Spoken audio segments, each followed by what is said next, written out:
My name is Chloe, and this is the story of how my life turned upside down, not once, but twice.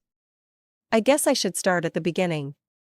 I was born to loving parents, Mark and Lisa Smith, in a small suburban town.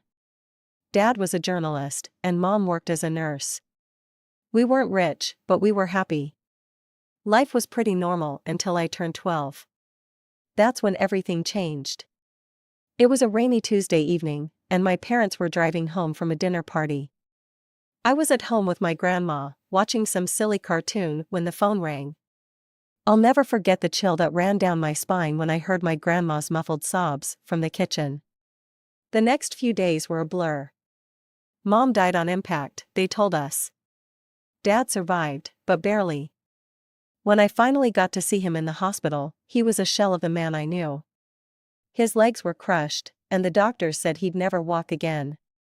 "Chloe," he croaked, reaching for my hand. "I'm so sorry, sweetie. I'm so sorry." I didn't understand why he was apologizing. It wasn't his fault some drunk driver had plowed into their car.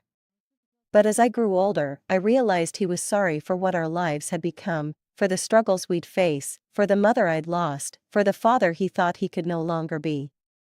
But my dad, Mark Smith, was made of stronger stuff than he gave himself credit for. Once he was out of the hospital and settled into his wheelchair, he threw himself into his work. He'd always been a talented writer, and now he channeled all his energy into his job as an editor at the city's major newspaper. As I entered my teens, Dad made sure I had everything I needed. He encouraged me to join clubs, to make friends, to have as normal a life as possible. But the truth was, I preferred spending time with him. We'd watch old movies together, argue about books, and he'd help me with my homework. When it came time for college, Dad insisted I go away to school. "You need to spread your wings, kiddo," he said. "Don't worry about me. I'll be fine." I was hesitant, but I knew he was right. So off I went to State University, majoring in accounting. It was there that I met Jessica, who would become my best friend. And through Jessica, I met her second cousin, Michael. Michael was kind, funny, and he didn't bat an eye when I told him about my dad. In fact, the first time he met Dad, they hit it off immediately, bonding over their shared love of classic rock. "Your old man's cool," Michael told me later. "And you're pretty amazing for taking care of him all these years." I shrugged it off, but inside, I was glowing.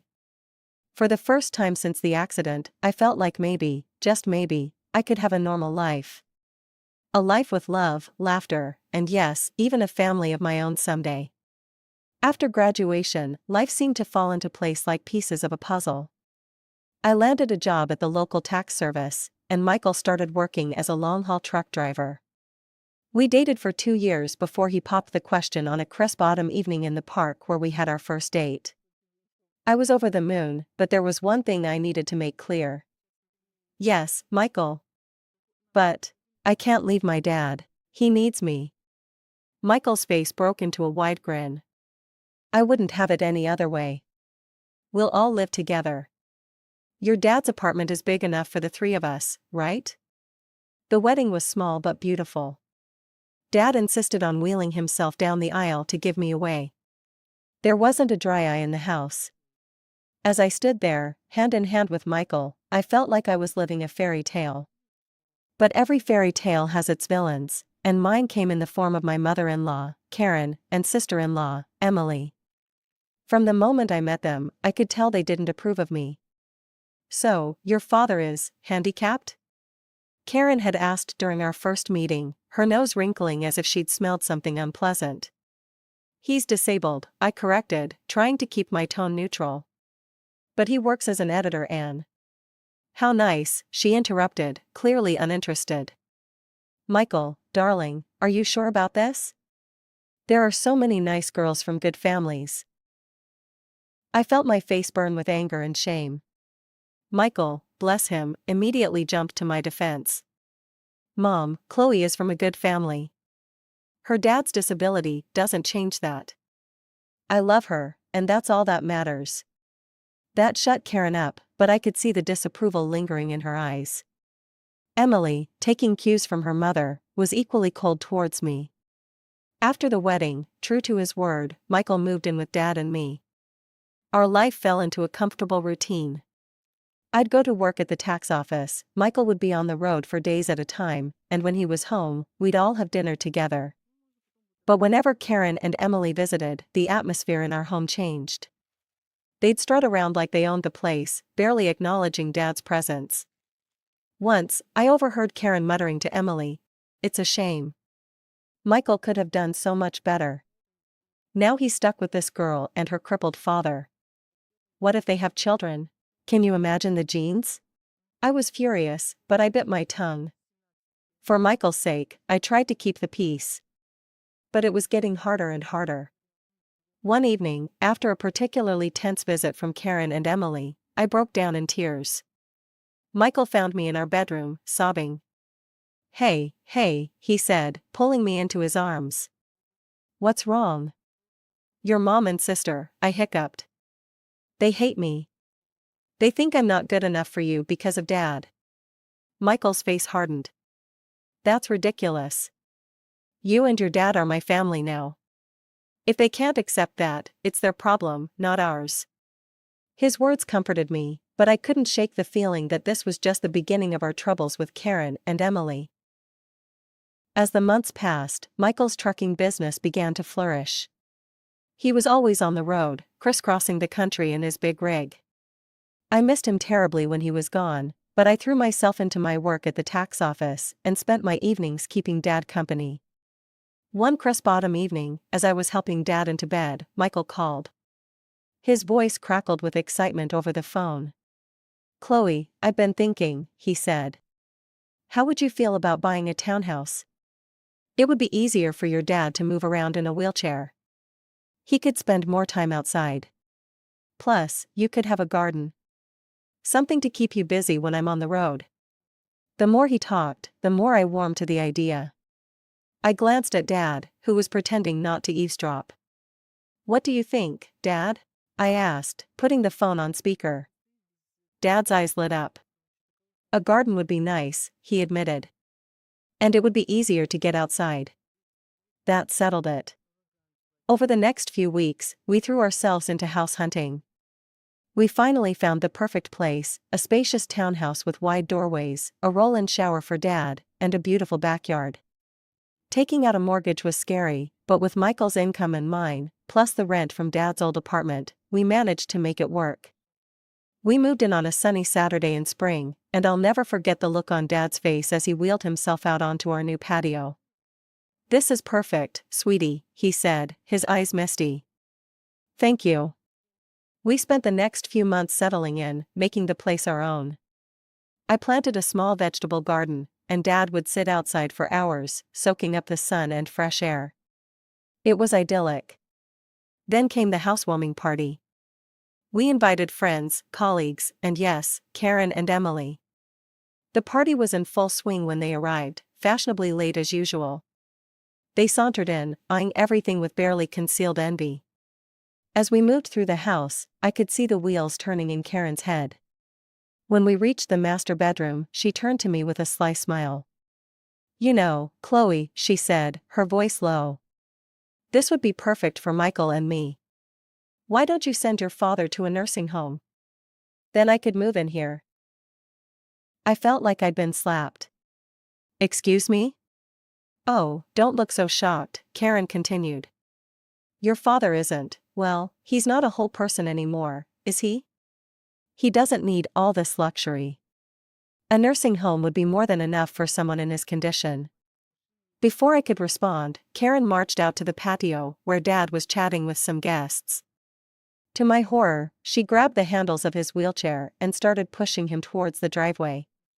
"Karen!" I shouted, running after her. "What are you doing?" "If he won't go to a nursing home, he can stay outside," she sneered. "That's what you wanted, isn't it? For him to be outdoors?" I was shaking with rage and disbelief. Thankfully, Michael had heard the commotion and came running. His face turned red with anger when he saw what his mother was doing. "Mom," he bellowed. "What the hell are you doing? Let go of Mark's chair right now." Karen looked shocked at Michael's tone. But honey, I don't want to hear it, Michael cut her off. You and Emily need to leave. Now. After they left, Michael apologized profusely to Dad and me. I'm so sorry, he said, his voice breaking. I had no idea she would. I'm just so sorry. Dad reached out and patted Michael's hand. It's not your fault, son. Some people, they just can't understand. Life settled into a new rhythm after the housewarming incident. Karen and Emily kept their distance, which suited me just fine. Michael threw himself into his work, taking on more long-haul routes to help cover our new mortgage. I split my time between my job at the tax office and tending to our home and Dad. 2 years passed in the blink of an eye. Our life fell into a comfortable routine. Michael was on the road more often than not, but when he was home, our little family was happy. Dad's health was stable, and he seemed content spending his days in the garden or working on his editing from home. Then came the call that shattered my world. I was at work when my phone rang. An unfamiliar male voice greeted me. Mrs. Thompson? This is Officer Rodriguez from the Highway Patrol. My heart dropped into my stomach. Yes? I managed to squeak out. I'm sorry to inform you that your husband, Michael Thompson, has been in a serious accident. The rest of the conversation was a blur. Words like head-on collision and didn't make it floated around me, but I couldn't process them. It wasn't until I heard myself thanking the officer and hanging up that reality began to sink in. Michael was gone. The next week was a haze of grief and disbelief. I moved through the motions of planning the funeral like a robot, barely able to comprehend what was happening. The day before the funeral, I steeled myself and called Karen. I thought she deserved to hear about her son's death from me, not from some impersonal newspaper obituary. Hello? Karen's sharp voice answered. Karen, it's Chloe, I said, my voice trembling. It's about Michael. He's gone. There was an accident. There was silence on the other end of the line. Then, to my shock, Karen's voice came back, dripping with venom. This is your fault, she hissed. You forced him to work so hard, driving that truck to pay for your fancy house. You killed my son. I was stunned. Karen, that's not. Save it, she snapped. I expect you to give him the best funeral money can buy. But don't expect a penny from us. You made your bed, now lie in it.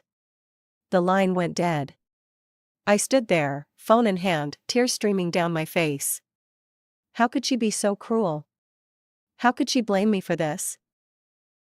The day of Michael's funeral dawned gray and drizzly, matching my mood perfectly. The church was packed. Michael had been well liked in the community, and it seemed like half the town had turned out to pay their respects. After the service, as people filed past to offer their condolences, I was struck by the absence of Michael's mother and sister. They hadn't even bothered to show up to their own son and brother's funeral.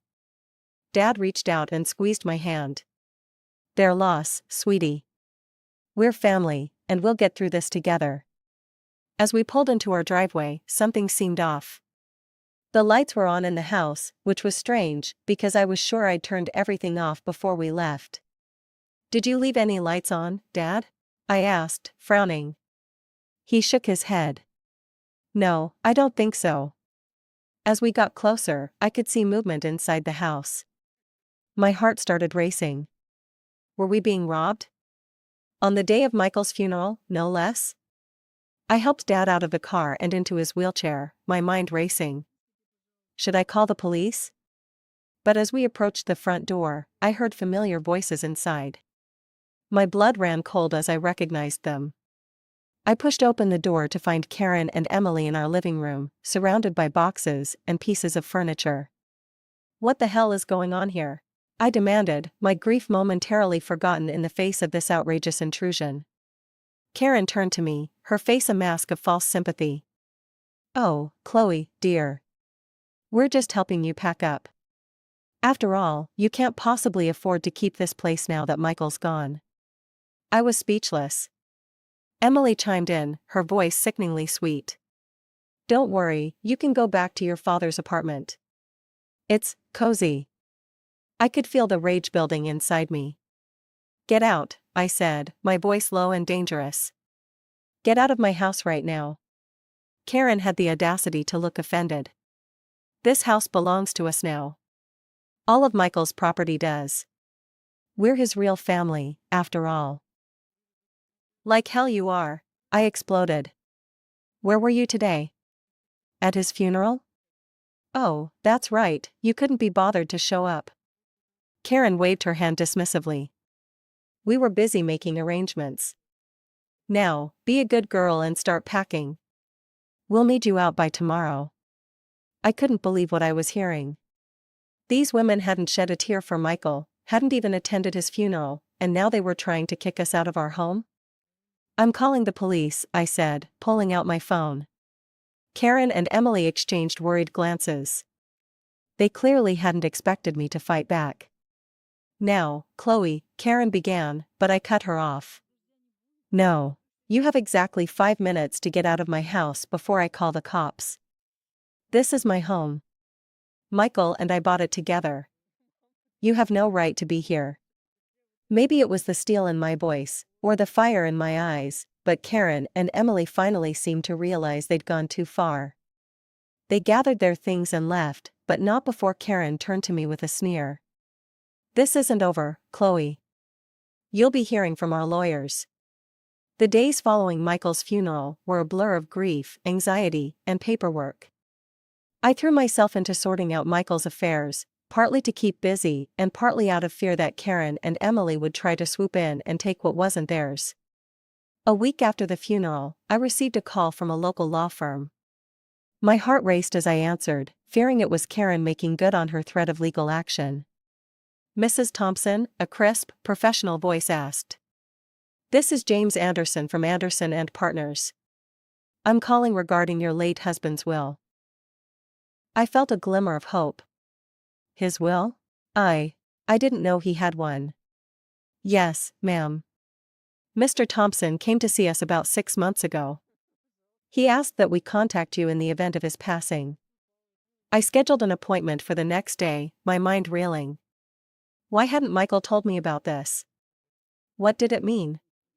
The next morning, I wheeled Dad into Mr. Anderson's office. The lawyer greeted us warmly, his kind eyes crinkling at the corners. Mrs. Thompson, Mr. Smith, thank you for coming in, he said, gesturing for us to settle near his desk. I'm sorry for your loss. Mr. Anderson opened a file on his desk. Now, as I mentioned on the phone, your husband came to see us to draft his will. He was very clear about his wishes. I held my breath as Mr. Anderson began to read. I, Michael Thompson, being of sound mind, do hereby bequeath all my worldly possessions to my beloved wife, Chloe Thompson. I gasped. Dad's grip on my hand tightened. Mr. Anderson continued, this includes our home, my truck, and all our savings. It is my wish that Chloe use these resources to care for herself and her father, Mark Smith, whom I have come to love as my own. Tears were streaming down my face now. Even from beyond the grave, Michael was taking care of us. There's more, Mr. Anderson said gently. Mr. Thompson left a letter for you. He handed me an envelope. With shaking hands, I opened it and began to read. My dearest Chloe. If you're reading this, it means I'm gone. I'm so sorry for leaving you and Mark. Please know that you two were the best thing that ever happened to me. I made this will because I know how my mother and sister can be. I didn't want to worry you, but I needed to make sure you and Mark were protected if anything happened to me. You're my real family, Chloe. You and Mark. Not them. Take care of each other. Live your lives to the fullest. And know that I'll always be watching over you. All my love, Michael. I clutched the letter to my chest, sobbing. Dad was crying too, his weathered hand patting my arm. Mr. Anderson gave us a moment before speaking again. Mrs. Thompson, there's one more thing. Your husband's truck was insured. Given the circumstances of the accident, the insurance company will be paying out the full value of the policy. I looked up, sniffling. What does that mean? It means, Mr. Anderson said with a small smile, that you'll be receiving a substantial sum. Enough to pay off your mortgage and then some. As we left the lawyer's office, I felt like a weight had been lifted from my shoulders. We were going to be okay. Michael had made sure of it. As we pulled into our driveway, I noticed a familiar car parked on the street. My heart sank as I recognized Karen's sleek sedan. "Oh no," I muttered. "What now?" Sure enough, Karen and Emily were waiting on our front porch. But this time, I wasn't afraid. I had Michael's letter in my pocket and the strength of his love in my heart. "Chloe," Karen began as we approached, her voice sickly sweet. "We need to talk about Michael's estate." I stood tall, looking her straight in the eye. "No, Karen. We don't. Michael left everything to me. It's all legal and official. And do you want to know why?